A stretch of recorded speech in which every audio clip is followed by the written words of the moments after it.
Iran যুদ্ধের 10ম দিন বাহরাইনে ভয়াবহ হামলা নিয়ে এবার চাঞ্চল্যকর তথ্য দিল বার্তা সংস্থা রয়টার্স। বেশ কয়েকজন গবেষকের বিশ্লেষণ বলছে, ইরান নয়, ওই দিনের বিস্ফোরণ হয়েছিল মার্কিন প্রতিরক্ষা ব্যবস্থা প্যাট্রিয়টের ইন্টারসেপ্টর বিস্ফোরণে।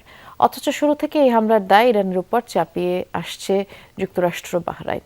এই খবর প্রকাশ্যে আসার পর এখন ইরান এতদিন ফলস ফ্ল্যাগ হামলার যে অভিযোগ তুলে আসছিল, সেই সম্ভাবনা আরও জোরালো হয়েছে।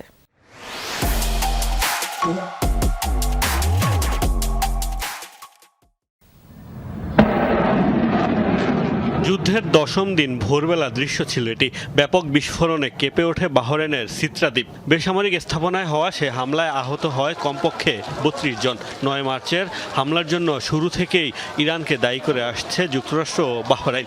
তাদের অভিযোগ, বেসামরিক ঘরবাড়ি লক্ষ্য করে ড্রোন হামলা চালিয়েছে তেহরান।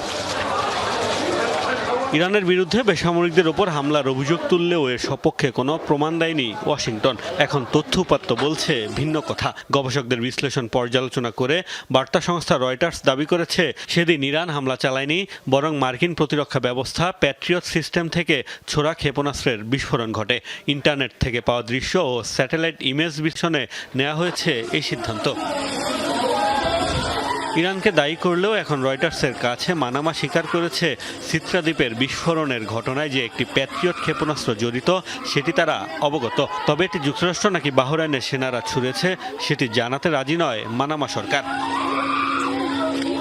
বিশ্লেষণ শেষে ধারণা, প্যাট্রিয়ট মিসাইল লক্ষ্যভ্রষ্ট হওয়ায় বিস্ফোরণ ঘটেছে। সামরিক বিশ্লেষকদের মত, এই প্রতিরক্ষা ব্যবস্থার ক্ষেপণাস্ত্রের লক্ষ্যভ্রষ্ট হওয়ার ঘটনা বিরল হলেও নজির রয়েছে। 2007 সালেও একবার কাতারে লক্ষ্যভ্রষ্ট হয়ে একটি প্রতিষ্ঠানে আঘাত এনেছিল।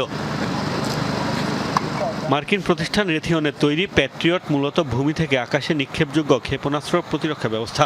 একটি প্যাট্রিয়ট ব্যাটারিতে একটি রাডার ইউনিট, একটি কমান্ড সেন্টার এবং 8টি লঞ্চার থাকে। অত্যাধুনিক এই সমরাস্ত্রের মাধ্যমে শত্রুপক্ষের যুদ্ধবিমান, ব্যালিস্টিক ও ক্রুজ ক্ষেপণাস্ত্র, স্বল্প পাল্লার ক্ষেপণাস্ত্র সবকিছুই ধ্বংস করা সম্ভব।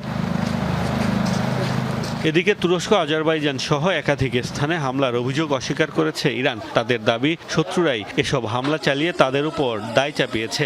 এখন বাহরাইনে হামলা নিয়ে চাঞ্চল্যকর এই অভিযোগ প্রকাশ্যে আসার পর যুক্তরাষ্ট্র ইসরায়েলের ফলস ফ্ল্যাগ হামলা ও ষড়যন্ত্র তত্ত্বের সম্ভাবনা জোরালো হয়েছে। মোস্তফা মাহমুদ, যমুনা নিউজ।